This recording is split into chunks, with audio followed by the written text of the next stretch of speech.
On our episode today, I have Alex Gassner, the Director of Growth and E-commerce at the Absorption Company. I've known her for quite a while. I've learned so much from you, and I'm so excited to have you here today. Thanks for joining us today, Alex. Yeah, I'm excited to be here. Thank you for having me. Well, let's get started with kind of the background stuff. So, how did you get started in marketing? Talk us about your career path. How'd you get to the Absorption Company?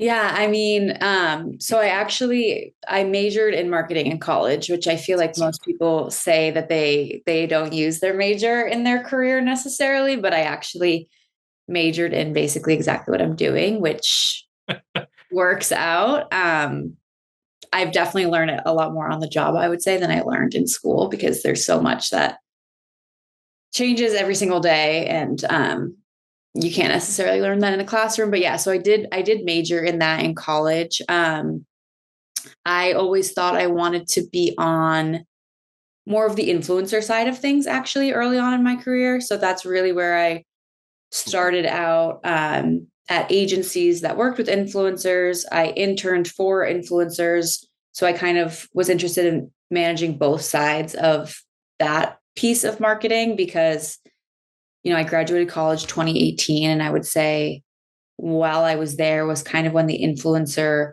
creator space started to really become a thing. There Yeah. wasn't nearly as many content creators back then. It was like a lot of bloggers, a lot of YouTubers, um, but we didn't have TikTok. Instagram stories like wasn't even a thing. So that's kind of where I got started. And my first job out of college was working in influencer marketing at another supplement brand called Peak, which was super early on. I think they were year 3 when I joined. And so I actually joined there as an influencer marketing manager. But the great thing about that role was because the team was so small and it was a startup, they really valued kind of what I was passionate about and also what I was good at. So they allowed me to see all different sides of the business. I also managed the social media at the time, and they were just launching paid ads. So as they were doing that, they kind of invited me to help manage that, help manage our agency, manage the creative process, and I really really loved that.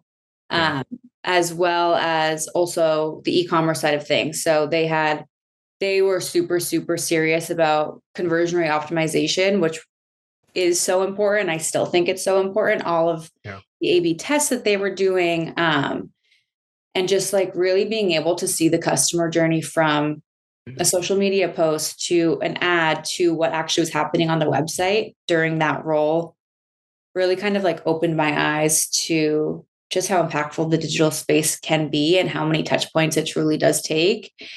And ever since then, it's really been like I like to be part of small startups that have really aggressive growth goals. And it's happened to be all kind of in this like health and wellness space, which is also something that I'm really passionate about in my personal life as well. So I think that helps. Like it is my interest. It is what I see all over my TikTok for you page is like trends and like the best supplements to take and clean ingredients and clean skincare and all those good things. So that's kind of always been it's nice when the brand I work for aligns with what I'm interested in my personal life.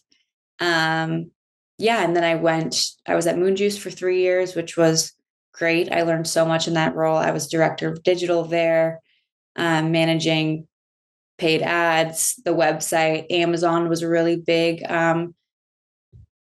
part of my role there. We were really focused on growing the Amazon business, which was a fun challenge. And then, yeah, I've been at the Absorption Company for about 6 months now, doing growth and e-commerce, which is kind of where I've found myself it's been my sweet spot. It's what I really like to do. It's challenging, it's exciting. And this role is really fun because I joined when the brand was only 6 months old and I've never been anywhere that early on. So coming from like the industry and coming from other startups, I kind of was like, oh, I got this. Like I've done this before, but it's honestly been so different than anything I could have expected. So it's been great. I love your career path because you've seen like every step of the way, right? And you've kind of built it on it every step of the way. Yeah. Uh, Talk to me more about Absorption Company. So, what is the brand? What makes it special? Why does it exist? Yeah. So it exists because there is an issue with absorption in the supplement space. Yeah. About 84% of the supplements that people take on a daily basis aren't being absorbed. And why that's important is because absorption is what makes a supplement work. It is bioavailability. It basically means your body can actually put the nutrients that you are taking to use, it actually absorbs them. Otherwise, it's more technical than this, but essentially we'll say you're peeing it out. Yeah. Um, and it kind of goes back to, honestly, it goes back to farming and the nutrients that we are getting from our foods. If you think about why people even have to take supplements today, it's because the nutrients you get from your food today is not as much as you would have gotten 50 years ago. So an apple today is not as nutrient rich as an apple 50 years ago because of modern farming practices. There's soil nutrient depletion in the soil. And so that's why people have deficiencies, like vitamin D deficiency, for example, is a very popular one. I think over 74% of people have a vitamin D deficiency. So then people turn to supplements to bridge those nutrient gaps. And 84% of the supplements that people are buying to help them bridge that nutrient gap aren't being absorbed, which means it's essentially not doing its job. So that is the whole premise of why the Absorption Company exists. We make highly absorbable supplements. We use a patented technology called Capsoil, which takes certain nutrients and basically makes them up to 500% more absorbable than they were. So we use Capsoil technology, and then we also use all of the other ingredients in our blends are in their most bioavailable form. So everything that you're getting is just super bioavailable, super absorbable, which means it actually works. You can feel it working. Um, it's a fun way to take supplements, I will say. Like it's a powder that you pour into water, so they all taste good, they're enjoyable. We have a solution for energy, for calm, for sleep, and for restore right now. And there will be more to come, but Yeah. yeah, and they're honestly great products. Like I said, I'm super passionate about all this stuff in my personal life. Like I love health and wellness. I love researching what ingredients do what and what you need to take if you are suffering from this. Um, and so part of the reason why I joined the team is honestly just because I believe in the mission so much and the products are so good and they are so far beyond anything else that's out there on the market. And I really think the next frontier in supplements is going to be absorption. Like I've already seen other brands start to talk about bioavailability, but we really have the science to back it up. So really trying to be frontiers in that kind of conversation, that space, which is really exciting. I love that because any time you talk to anyone on your team, they are so passionate about the brand, the mission, uh, and it's great because it's true. Like you have a mission that's actually fulfilling a need for people, and the idea of modern farming practices reducing nutrients was not something I knew. I ended up doing a lot of research around it and really understanding the impacts of it, and changed the way I take vitamins now too. So it is an educational thing as well as then a product piece. So it's interesting because Alex, you said early on that you love this role because it is challenging yet fulfilling, and so let's talk more about the challenges. So what are the challenges that you guys? It's a new brand. You got a lot to do. What stands out for you? Yeah. I mean, like I kind of alluded to this before, but obviously I come from the industry. That's where my whole experience has been. And so I was kind of like, oh yeah, like I know how to sell supplements. I can sell it in my sleep. And being so early on as a brand has been a lot more challenging than I anticipated. I've joined companies, like I said, like year 3 is probably the earliest that I've joined. But joining, 6 months after a launch is a whole different ball game. I know we've talked a lot about Yeah. brand awareness being really important, and that's really what can help paid performance. Like it helps everything to succeed more. and trying to build the brand awareness while also building the paid marketing side of things, I would say has been the biggest challenge, because it's not like, I don't know, 5 years ago anymore where you can just like spend and see Yeah. results right away. I think consumers are a little bit more jaded, and um, it's just really important to build that brand awareness, that brand trust. And that's something that we're trying to do while also building the paid side of things. So Yeah. it's been fun, but it's been challenging. And the other thing I would say is the education piece. I think in general, I think something like 77% of Americans take a supplement in some form every single day. I think the part of understanding why people are doing that, like I don't know that people necessarily grasp, like you said, that whole concept of the reason that we have to supplement is because our food is not as nutrient rich, is one thing to educate on. Because I even had a conversation with my mom this weekend, and she was like, "Oh, well, I like to get my nutrients from my food. Like I try to eat organic, I try to eat vegetables." And I was like, "That's great, but you probably It's aren't even not. getting everything from your food," which is just the Not enough. reality. Yeah. Yeah. And so I think the emotional part of it too is that you can be doing everything right. You can be eating all organic and eating your vegetables and eating your protein and still not be getting the results or the health or whatever it is you might be looking for. And so then the fact that you turn to a supplement, a brand that says it's going to do one thing, and then 84% of them aren't actually even doing anything at Right. all. It's kind of like you're just wasting your money, is like, so it's an emotional story that we also have to tell as much as an educational story. Yeah. And so that's been another challenge, I think, is getting that education across, because they're kind of like, why, like, why would Yeah. why does absorption even matter? Yeah. Why do I Or even just take a like, supplement? Yeah. even like, I'm already taking a supplement and I'm still nutrient Yeah. deficient, right? Like Yeah. getting people to understand that it's the supplement that they're taking, and it's not being absorbed versus that's just how my body is, right? Like it's just like there's so much ambiguity in terms of how people's bodies work also, and like what they Yeah. absorb and how they feel. It's so subjective.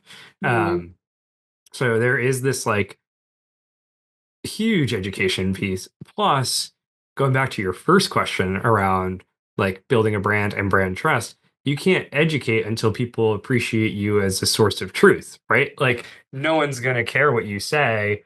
And I talk about this all the time because I think Shopify and Amazon have been amazing for us as consumers and been the most frustrating thing as brands, because anyone can spin up a Shopify store, anyone can start selling on Amazon. And so, people always ask, well, why do we have to do brand awareness now? And it's, well, opening and selling products has been democratized, so anyone can do it. If you Mhm. can invest in actually standing out, then people will start to trust you more. Yeah. And like that's where, cost of starting a new brand is increasing, right? Because Mhm. you have to stand out from everyone else and you have to show that you have brand trust. So, Yeah. um, And I think especially like being a little bit of a higher price point too yeah, lends its challenges. You need to just like be more of that source of truth and that education, and have that relationship with the consumer, even more so when you are at a higher price point as well. yeah. So, I mean, like you said, you've been in this world for a long time. Um, what is the challenge that surprised you the most? Like, what was the one that you were like, man, that's not, it came out of left field? The challenge that surprised me the most, I would say,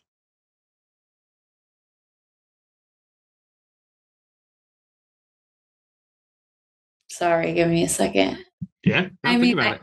I don't know how to say this, but the other piece of our brand that's interesting is we're celebrity co-founded as well, Yeah. which is great. And it does give us that brand awareness that so many other brands starting up don't have.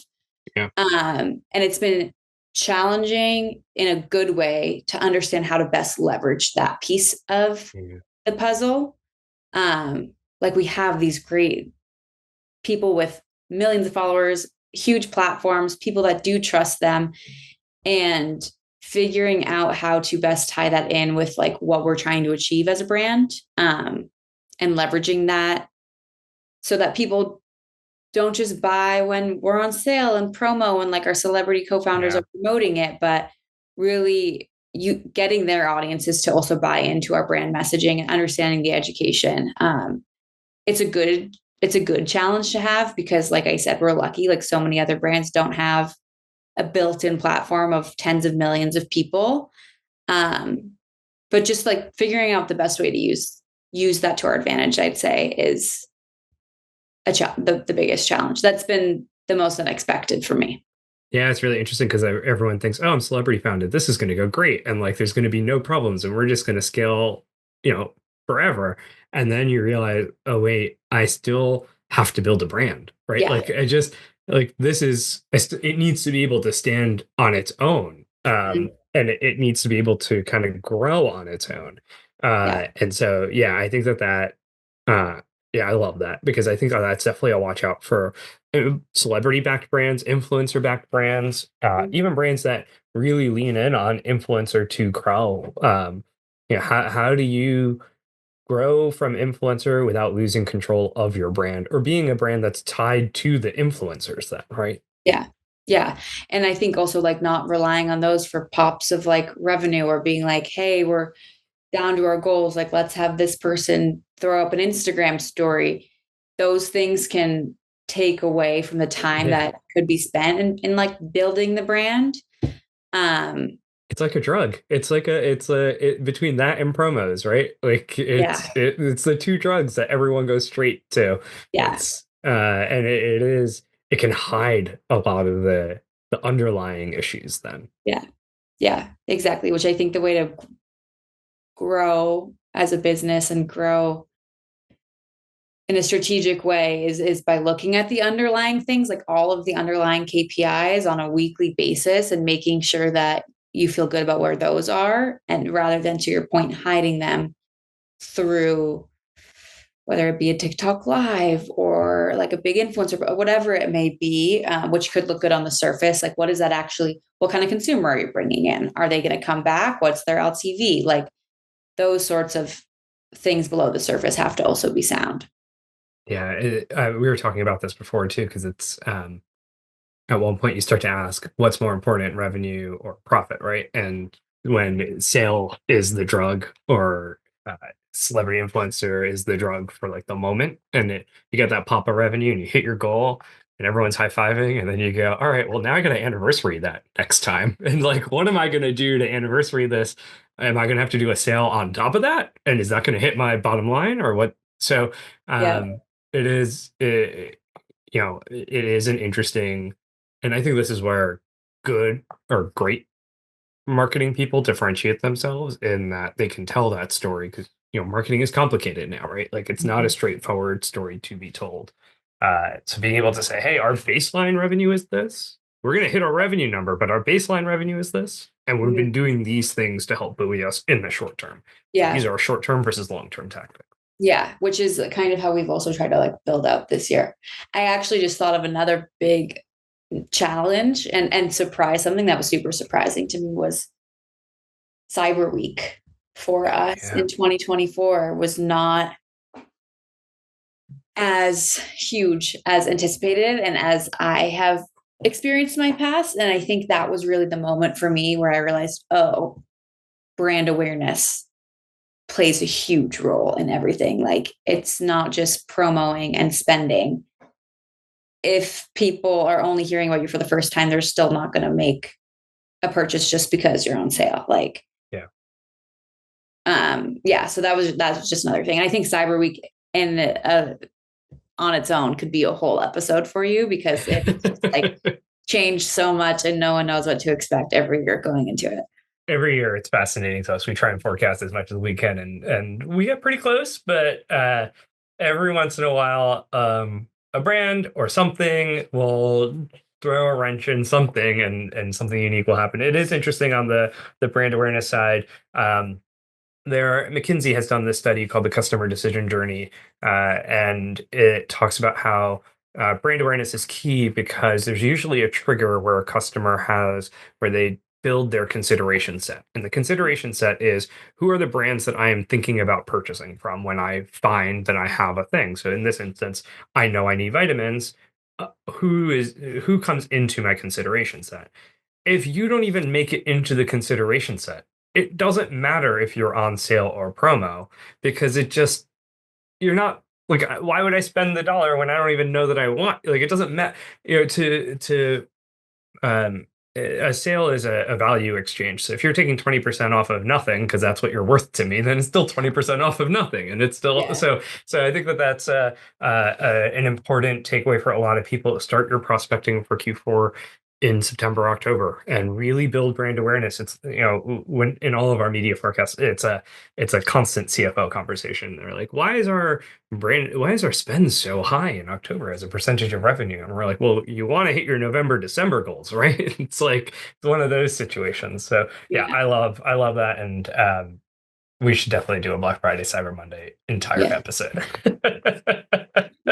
um, one of the things that I think is really interesting with a brand as young as yours is um, all the complexities of measurement. Year over year results are almost, like, you just can't even look at them half the time, because everything, the business is like brand new every few months. Yeah. So talk about your challenges in measurement, and more importantly, like, your measurement challenges, but then communicating to leadership and internally. Yeah, I mean, to your point, like we literally our first birthday was 10 days ago. And so year over year has been hard because also the way we launched was based on our celebrity co-founders. And so Yeah, we actually didn't spend anything until I started in June of 2024. So the first 6 months of the business that's awesome. was all based on organic celebrity. We had an end cap in Erewhon, we had a smoothie in Erewhon, doing bigger brand activations. And those things are all hard to measure as they are. And they're also, to your point earlier, hard to anniversary. Um, so that's one piece of it, is like a lot of the business originally was built off of organic. Yeah. And we achieved some great things, some great numbers. I mean, I think the way that I wasn't on the team yet, but the way they launched was with a private Instagram page, which is just brilliant to me. It was a private Instagram. Our celebrity co-founders promoted, like, hey, go follow this so you can be the first to hear what we're doing. They went on pre-sale in January. It was super successful. It was only available if you were a follower of that Instagram page. And then they kind of opened it up in February. But that, I mean, I just think it's brilliant. It's like a huge kudos to the team that started pre-launch here. But to the question, like, that is hard to measure, right? Like, how do Yeah. you can see how many followers that page had, and I guess clicks to the website and whatnot. But also another challenge was, I'd say at the beginning of this business, when you're just trying to get a business up and a website up, you're not necessarily thinking about all the measurement tools that you need to put in Yeah. place. So like things like GA4 like weren't even in place until June. Yeah. So that's one thing that just makes it challenging, is like everything was being pulled from Shopify, which does not tell the whole story. I think GA4 also doesn't tell the whole story. So that can be tricky as well. In platform measurement doesn't tell, like, Wow. it's the challenge is how to tell the whole story and put it all together. Um, but to the question of measurement, I think it makes it easier for paid and for digital, and that's kind of the world in which I exist. So for me, Yeah. I can very much be like, oh, our meta ad did this, our email did this. Like it is easier to measure. But when you layer in the brand stuff that you need to achieve, Yeah. that makes it hard. And I think one of our challenges has been, okay, we didn't hit necessarily, maybe we had a revenue goal that we didn't hit. Pinpointing why, like from a branded perspective, is really hard to do. Because you can see like, oh, well, for conversion rate from organic search was not where we wanted it to be, and maybe it was a certain landing page that wasn't converting. But okay, where did those people first hear about us? Like Right. that whole journey pre even coming to the website, like that measuring that is what I think is the biggest challenge. Yeah. It's almost And like the entire journey, right? Like the entire like all the touch points, especially for a growing brand. It's like because there's so many touch points where it's just seen. It's not even like engaged with. And then you guys don't have enough revenue or it's not even it's revenue. It's just like there's not enough data yet to want to do marketing mix modeling or all those like, large data model yeah, measurement programs. And so it's almost like, yeah, you're the one having to mold and tell that story and build it. yeah. And I think, a lot of the team that we have is marketing, like that Mhm. marketers are mostly what makes up our team. And so we try to do a really good job of recording everything like, oh, this influencer went live on this day. So that in a year from now, we're not like, oh, what was that random pop of something? Yeah. And like, oh, this TikTok went live, like things that are off platform and not measurable. I think it's really important to just keep account of that so that when you are looking at past performance or trying to anniversary stuff, you can remind yourself what has worked in the past, what levers you could potentially pull, or things that just maybe aren't possible to. But I do think, yeah, to your point, it's all of the stuff where you just see a brand for the first time, someone does an action on it. We don't necessarily know that part of the journey is really hard. And then the measurement tools in themselves, I've used them in their past, in my past. And they also, it was like still also hard to take actionable insights away from, I would No. say. Um, that was just my experience, like, because there is a fear, I think, still to dump a lot of money into super top of funnel stuff if I you're know. not a huge brand. And so Yep. I've always been part of companies that are successful in their own right, but they're not like a Coca-Cola, right? Where you can spend Right. 50 million in like a commercial. Yeah. So even if those attribution tools or whatever it may be are telling you, hey, you actually had this thing that was super upper funnel that did drive a lot of Doing this well. lower Yeah. funnel conversion,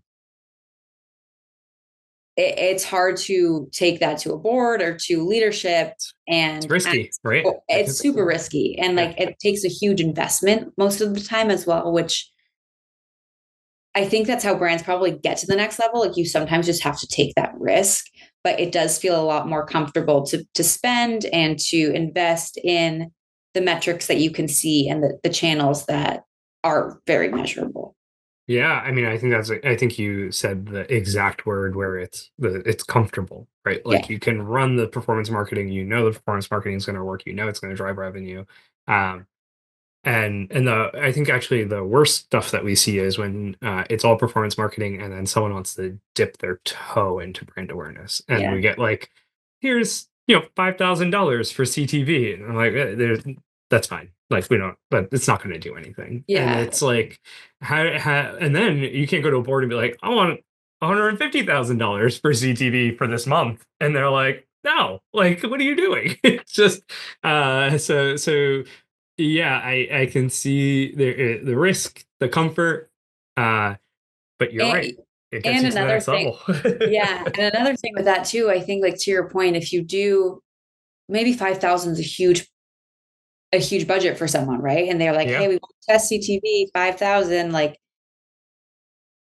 if that's a lot to them and then they don't see results right away, it's right. really easy to pull back and pivot. And with a lot of those things, it's you need to invest over long periods of time. You need to test and optimize and make sure you have a plan for like, hey, maybe right away, we're not going to see a return, but in 6 months, we expect to see this, and kind of like mapping out that journey early on, I think is important so that you don't have the ability to like pull the plug on it after a month of it not working. Yeah. Um, I mean, yeah, at Query, our rule is you have to invest enough that we can run an incrementality test over the next 60 to 90 days. yeah, And which is so great. that's like our priority. That is our purpose. Like, because you're right, people don't see results and they pull the plug. And the reason why they don't see results is you shouldn't, right? Like, your brand awareness stuff shouldn't have high conversion rate and conversions. Then you're just competing with your performance marketing. Yeah, Right. So it until you can run an incrementality test, until you have an MTA tool in place to actually show you how it all fits together. Um, but early brands are unable to do that right away. And so how do you kind of build to that, and how do you get to there over time? It yeah. becomes a media strategy, right? Mm-hmm. Oh, Alex, I love it. So, last question for you. I think you are amazing at managing partners. So, I would love for you to just share, because you had so much time experiencing, so much experience managing so many different kinds of partners. What works best for you? How do you get them excited? How do you motivate them? How do you keep them on the same page? Like, what's your secret sauce there?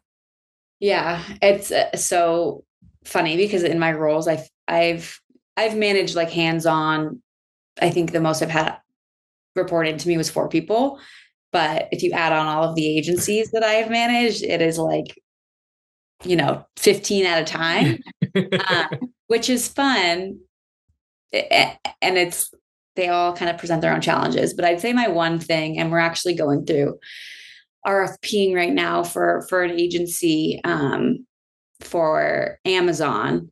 And one thing that's really been important in the process, and I've kind of learned this, is meeting the team that will actually be managing your account, Yeah, or trying to, or asking for that if you can. Because for me, a huge piece of being able to effectively manage a partner is feeling like you have open and honest and trustful communication. And I'm a very empathetic, and I'm a people person. Like I can read yeah, people and people's vibes, and it's important for me to know that we can have that kind of relationship. So I always try to meet the team that's going to be actually managing the account if possible, because I think when you're going through RFPing and whatnot, and even deciding on what agency to go with, which can be risky in itself, you're talking to their best salespeople, right? People that aren't mhm, even necessarily in the weeds doing the work every day, maybe not even necessarily understanding how it works, but kind of just knowing enough to make the sale and get and do the pitch, and then they get the client, and then it's off their plate, right?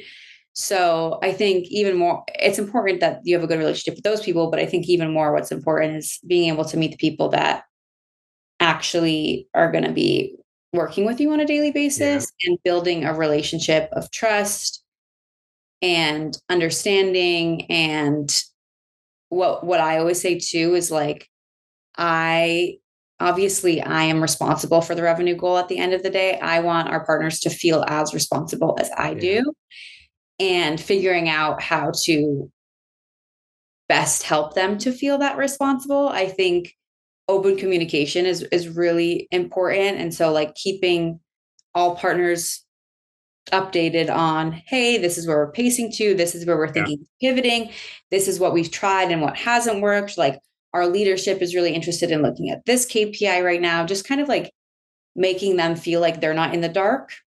Because I've also been in situations where, maybe someone is in the dark, and that's no one's fault necessarily. Like maybe you're busy, maybe you have too much going on, you've kept someone in the dark, and it makes it hard for them to feel ownership over their yeah, actions that they can take, or even recommendations that they can make to you. So I think just keeping everyone like on the same page, honestly, and shooting someone a quick email or a quick Slack if like something's changed or something's pivoted, or things that you're going through in your brain, helps them to feel like they're more part of the team, and they're not part of like a third party agency, yeah. that's not necessarily in house with you. Making them feel like they basically are in house with you, I'd say is the best trick. Yeah, I think the best managers we've had are the ones that follow the hub and spoke model, where they are the hub and they really recognize that it's important for them to keep all the spokes aligned Mhm. and spinning in the right direction together. And because otherwise, like, we're on paid media and their affiliate team is off doing something else, and we might be negotiating with the same vendor and not even know it. And so just being really aligned on that stuff and being sure that we're aware of all of that stuff. Um, Especially Yeah. as you scale and media gets complicated, channel conflict becomes more and more important, right? Yeah. So that becomes a key piece of it. Totally. Yeah, that is an interesting. It's funny because like right now, like I said, we're early, so we have only a few agencies. Like we haven't necessarily pulled all the levers for digital yet. So things like Yeah, affiliate, SEO that we still have to implement down the line, and figuring out how that's gonna play in with, your performance marketing agency or your influencer team, and making sure that everyone feels like they have their responsibilities in order to, is another important piece of it. amazing. All right, well, Alex, that is a great place for us to end. So thank you so much for joining us. If someone wants to find you online, where can they learn more about you? Oh, my LinkedIn, I think, is just linkedin.com/ I think I'm Alexandra Gassner on there, which is my I'll full put name. it in the show notes so people can Yeah. can click off and find you. But Yeah. thank you so much, Alex. Thank you.